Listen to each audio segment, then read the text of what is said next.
mariage Nani? Comment il est venu se dénoncer comme une fleur? Non mais ah ouais cher. T'as vu les conséquences catastrophiques de tes actes sur la vie des autres? Quand je pense qu'elle souriait à Fabine tout comme ça, elle souriait aux gens normaux alors qu'elle est à la base du truc. Ah ouais cher, est-elle vraiment coupable de tout? Mensonge, sabotage du mariage de Leila. Tout a l'air de lui retomber sur la tête en ce moment, surtout avec son mari qui l'accuse d'être responsable de son impuissance. Bonjour à tous et bienvenue sur Yiri TV, je m'appelle Sylvia et sur cette chaîne je fais des revues et des analyses de films et séries afro, donc si c'est quelque chose qui t'intéresse, abonne-toi et active la cloche pour ne pas rater la prochaine revue. Analysons cet épisode scène par scène et puis on va finir par voilà la scène finale avec Awa. Jojo et Sadir sont donc partis en week-end de 3 heures.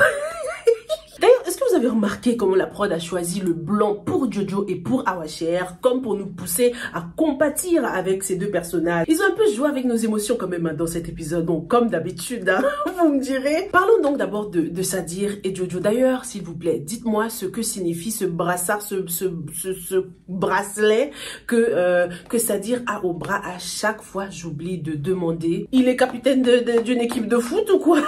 C'est pour ça qu'il veut beaucoup d'enfants. Sadir veut former sa propre équipe. Non, je rigole. Je sais que c'est un brassard, c'est un bracelet, c'est un truc de protection.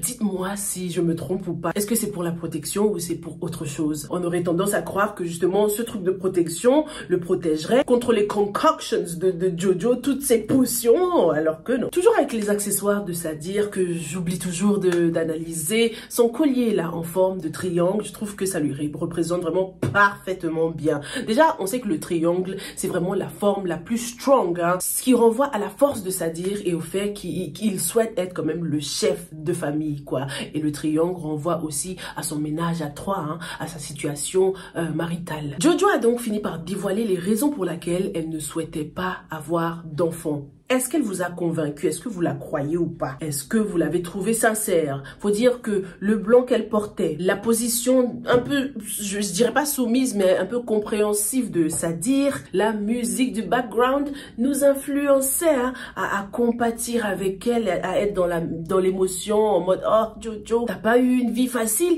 Mais bon, je sais pas, Jojo là, je sais pas. J'ai l'impression qu'il y a un truc qui cloche, hein. Jojo nous dit qu'elle n'a pas de parents, donc on imagine que c'est peut-être sa grand-mère, hein, qui l'a représentée lorsqu'elle se mariait avec Sadir. J'espère que Sadir a fait un bon background check, hein, sur elle avant de l'épouser. Jojo prétend ne pas vouloir d'enfant parce qu'elle ne veut pas lui infliger la souffrance que elle-même a connue. Mais je trouve que c'est pas la même chose justement. Si elle a un enfant aujourd'hui, cet enfant connaîtra le bonheur d'avoir des parents puisqu'il a un père qui est prêt à l'assumer, hein. Sadir, son vœu le plus cher là, c'est d'avoir une équipe de foot avec sa Jojo. Donc je trouve que ces craintes ne sont pas vraiment fondées. Jojo a une peur de l'abandon aussi, ce qui explique pourquoi elle est toujours capricieuse lorsque Sadir n'est pas à ses côtés, c'est ce qu'elle dit, hein. Mais déjà, la peur de la solitude, c'est une très bonne raison d'avoir un enfant, hein, pour un peu combler ce vide, hein, d'être toute seule. En plus, un enfant, contrairement à un mari, sera à toi à vie. Le mari, il peut te quitter du jour au lendemain, vous voyez ce que je veux dire, quoi.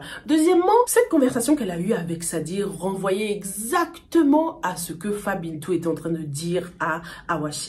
Bëri na ay jigéen yoo xamante ne dañuy divorcer sànku ñàkk lépp ndax lan parce que dañoo jëloon seen lépp concentré ko autour d'un homme mu xëy bés ne la fase naa la dangay sànku. Jojo a construit toute sa vie autour de Sadir au lieu de trouver son équilibre personnel. Elle ne travaille pas, elle n'a pas vraiment de situation stable, même l'appartement dans lequel elle vit appartient à Sadir, c'est Sadir qui paye les loyers. Donc si il la quitte aujourd'hui, il est clair que son monde s'écoulera à Jojo. Donc c'est vraiment des rapports toxiques, hein, lorsqu'elle nous dit qu'elle n'a pas envie que Sadir l'abandonne, qu'elle fait des caprices quand il n'est pas là. C'est pas bien du tout ça. Ça veut dire qu'elle a construit toute sa vie autour de lui. Par rapport à sa séduction, son côté séducteur, dans les commentaires de l'analyse précédente, beaucoup d'entre vous m'ont dit que soit ils pensent que Jojo n'a pas envie d'avoir d'enfant pour ne pas perdre son pouvoir séducteur, d'autres pensent qu'elle aurait un marabout qui lui exigerait de ne pas tomber enceinte si elle veut garder ce pouvoir de séduction. Mais personnellement, je trouve trouve qu'il n'y a pas de pouvoir de séduction plus suprême que d'être enceinte de l'homme que tu aimes, de l'homme qui t'aime. Je trouve qu'il y a quelque chose de divine, une séduction divine que de porter l'enfant de l'homme qui t'aime. Les vrais savent comment on est traité lorsqu'on est enceinte du bon. Jojo qui est déjà assez capricieuse, mais si elle tombe enceinte aujourd'hui, là, mais Sadir sera à ses pieds. Quel genre de séduction est-ce qu'elle cherche d'autre? La beauté c'est bien, mais ça c'est pas éternel ça. Alors que devenir la mère de son enfant, il n'y a pas plus high level les gars. Par rapport à son marabout d'ailleurs, je trouve que si elle avait un marabout permanent, elle ne serait pas en train de chercher de gauche à droite là, parce qu'on dirait qu'en ce moment ses fournisseurs sont Oncle Mor et Falia. Donc je ne pense pas que Jojo ait un marabout permanent. Dites-moi ce que vous en pensez. Jojo est certainement la cause de l'impuissance de Sadir, hein. Voilà les effets secondaires de ces produits aphrodisiaques. Mais malheureusement pour l'instant, Sadir ne voit pas tout ça, hein. Jojo ne peut commettre aucun wrong in Sadir's eyes. Jojo prétend donc ne pas avoir de famille, être assez seule. On ne sait pas encore si sa grand-mère est toujours en vie ou pas, mais on l'a vu parler au téléphone avec une certaine Aïda et elle a fait allusion à un certain Ahmad. Donc qui sont-ils? Est-ce que ce sont des membres de sa famille?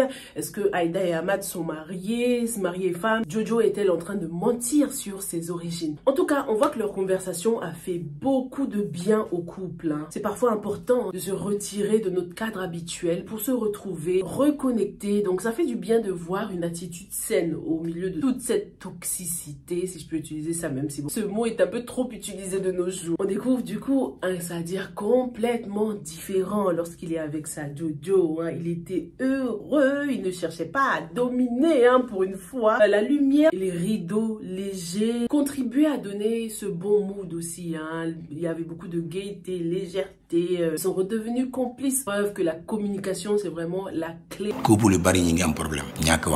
C'est-à-dire, toi tu sais ça toi. Khadi is troubled en ce moment. Elle est très frustrée de ne pas avoir toute l'attention de Leila. J'espère qu'elle n'est pas enceinte, hein. De toute façon elle stressait là. Ça gâcherait tout son avenir. T'imagines? Ce serait aussi trop drôle ce parallèle entre Omar qui est entre guillemets le cancre de la famille, qui a enceinté sa copine, et puis Khadi qui est l'intello de la famille, qui elle tombe enceinte. Ce serait une bonne occasion également de mettre de la tension entre Khadi et Leila, puisque toute la famille va commencer à accuser Leila d'avoir influencé Khadi de manière négative. Mais je pense pas que Khadi est en train de stresser à cause d'une possible grossesse. Non, je pense pas. Je pense que c'est plutôt la décision de ses parents concernant son boyfriend là qui l'inquiète. Nabou et son mari ont un ultimatum. 1 semaine pour prendre une décision, sinon le papa Babel va intervenir. Non, mais la réaction de Nabou était trop drôle. Elle a peur que Khadi subisse la même chose qu'elle-même a fait subir à Fabintou. Ibn Cham est resté enfermé 36 heures pour penser. Non mais lui... Quel délice! Il est trop drôle. Ça y est les gars, la machine est lancée, il a commencé ses enquêtes, il commence à poser des questions qui paraissent farfelues, hein, pour certains, alors que ce sont des questions qui engagent l'émotion et la psychologie et du coup qui peuvent aider à connaître la vérité, quoi. Parce qu'on observe que ce n'était pas seulement ce que Leila et Khadi étaient en train de dire qui l'intéressait, mais il observait aussi leur body language. À un moment donné, lorsque Khadi répondait à une question, lorsqu'elle disait que c'était une bonne idée que Leila quitte le pays, au lieu de genre nod comme ça, elle bougeait plutôt la tête comme pour dire non en fait, genre oui je trouve que c'est une bonne idée, je trouve que c'est... Et ça c'est très psychologique, je sais pas si la production va aller dans ce sens là, mais dans la psychologie et l'analyse du body language, c'est dans les petits détails comme ça qu'on arrive à reconnaître ceux qui mentent, les menteurs, hein, et ceux qui disent la vérité.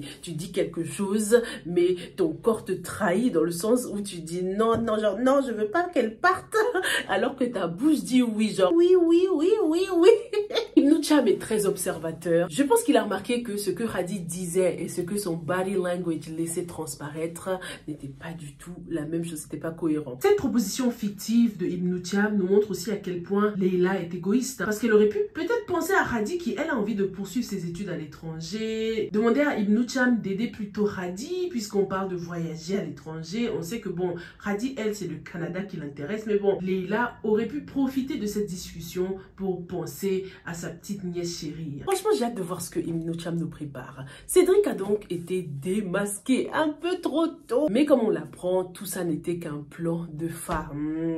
Fabine, tout a été plan bizarre, là je vois pas où tu veux en venir, mais bon, j'espère vraiment que ce n'est pas la fin pour Cédric, parce qu'on n'a pas encore vraiment vu ce qu'il sait faire, quoi, tu vois. Donc j'espère que Maintenant que Leila a découvert le poteau rose, maintenant qu'elle va baisser sa garde, Cédric va continuer à travailler avec elle. Mais je sens que tout ceci va peut-être se dérouler dans une deuxième saison, non les gars? On est déjà au 28e, 29e épisode là. Marodi a tendance à faire 32 épisodes pour des séries qui passent 2 fois par semaine. Donc je pense qu'on aura droit à la vraie vengeance de Fabintou peut-être dans la deuxième saison.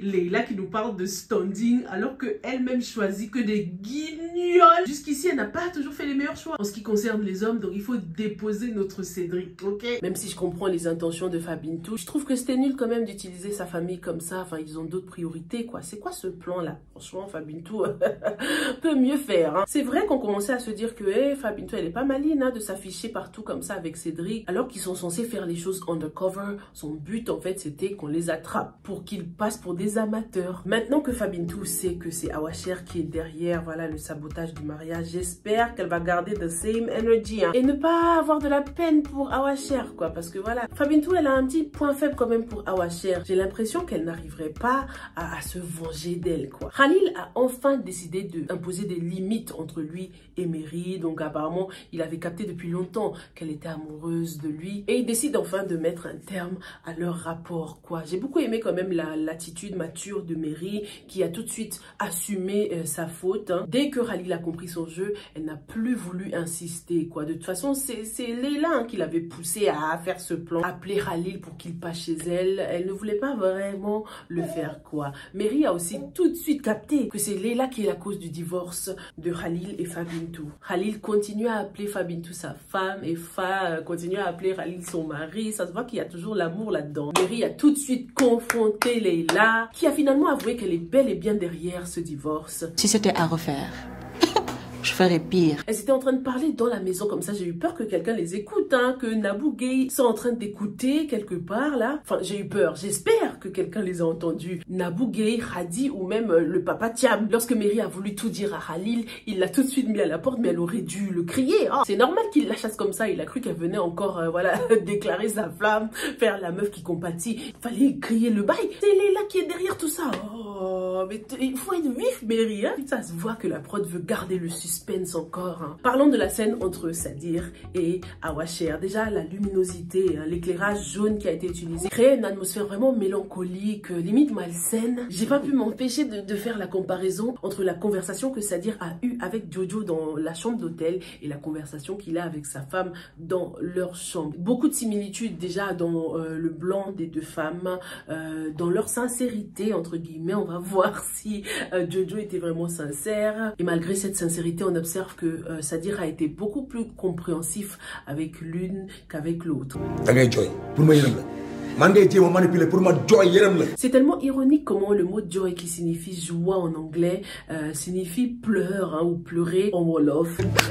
Cette scène était vraiment très triste. Hein. Awacher, on a envie qu'elle se réveille. Des fois, j'ai le seum d'elle, mais là, elle m'a fait de la peine. Awacher, dans cet épisode, elle m'a fait penser à quand, tu sais, on a le seum de nos parents, par exemple, ou bien de notre enfant, on a envie de le gronder, de le réprimander, mais si quelqu'un d'autre le fait, ça fait mal, tu vois. Il n'y a que toi qui as le droit de faire ça. Comme lorsque toute la famille a cru que Fabintou avait tapé Hadi, ça lui a fait mal à Nabou Gay. Je sais pas si tu vois ce que je veux dire. Genre, j'ai le seum de Awacher. J'aime pas ce personnage, mais quand quelqu'un d'autre lui fait du mal, j'aime pas ça. D'ailleurs, franchement, Nabou Gay, d'habitude, je l'aime bien, mais j'ai détesté le fait qu'ils écoutent à la porte comme ça. Je sais qu'ils peuvent pas intervenir, c'est les histoires de mari et femme, mais franchement, la curiosité est un vilain défaut. C'est pas bien du tout, c'était moche à voir. Parlons de cette scène iconique, hein, cette scène avec le chanteur que je ne connaissais pas du tout. Hein. C'est vous qui m'avez dit qu'il s'appelle Souleymane Faye. C'est un grand chanteur sénégalais. Ndella nous dit que c'est un trésor de la musique sénégalaise. Cette chanson décrit la relation, c'est-à-dire à sa première femme qu'il délaisse, maltraite et ne respecte pas. Cette dernière en souffre profondément. La chanson relate toute la relation de Sadir à Awacher.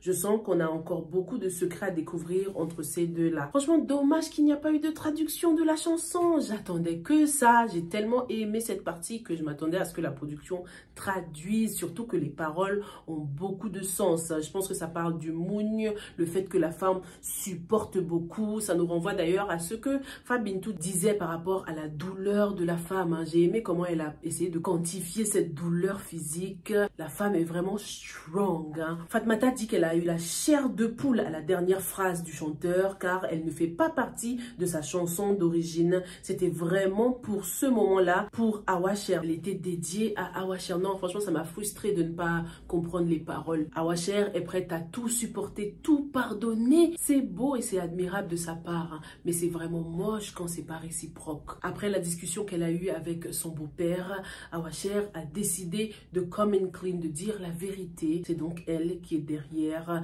cette fameuse chemise. C'est donc elle, la femme au chapeau.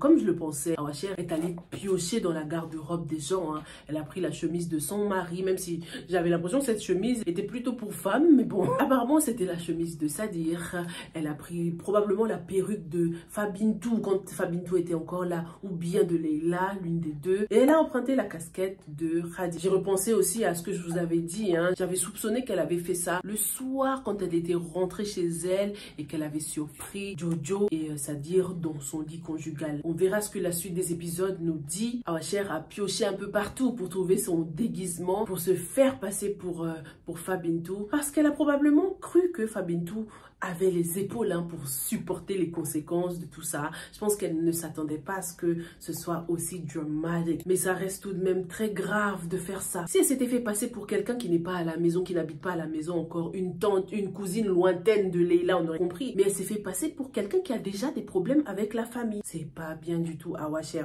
T'as de la chance que tu m'as fait un peu de peine dans cet épisode-là. Sinon, je t'aurais lavé. Parce que depuis le début, toi, ton personnage m'agace. Non, mon esprit n'était... non, franchement, si à la fin, là, on m'aurait dit que Awacher était impeccable, non, j'aurais jamais accepté. Mon esprit ne voulait pas accepter le fait qu'elle soit innocente. Va maintenant falloir que Awacher dise la vérité à Leila. Si elle veut que cette guerre s'arrête, il faut absolument que Leila soit au courant. C'est urgent, là. C'est bien d'avoir dit la vérité à Fabintou, mais c'est à Leila qu'elle a fait du mal. Il faut qu'elle ait une vraie conversation avec Leila et il faut qu'elle lui explique pourquoi elle a fait ça. Ce que je crains, c'est que Leila décide de ne pas croire Awacher. Puisque Awacher fait des va-et-vient chez Fabintou en ce moment, j'espère que la famille ne va pas croire que c'est Fabintou qui est encore une fois en train de l'influencer, quoi. C'est Fabintou qui la pousse à porter le chapeau concernant le sabotage de ce mariage. En tout cas, dites-moi dans les commentaires, franchement, maintenant que Fabintou sait que c'est Awacher qui est derrière tout ça, est-ce qu'elle sera capable de se venger d'elle? Fabintou éprouve beaucoup de sympathie pour Awacher, donc je sais pas, j'ai l'impression qu'elle va back up, qu'elle va se dire que vas-y, elle c'est une faible de toute façon, elle a déjà beaucoup de problèmes là avec son mari, je vais pas lui... voilà. Dites-moi si vous pensez que Fabintou va décider de détruire la vie qui est déjà détruite de Awacher. Le point positif, c'est qu'au moins Awacher est venu avouer, donc une faute avouée à moitié pardonnée ou pas là les gars, dites-moi tout et on se retrouve dans la prochaine. Stay safe and stay blessed. Bye.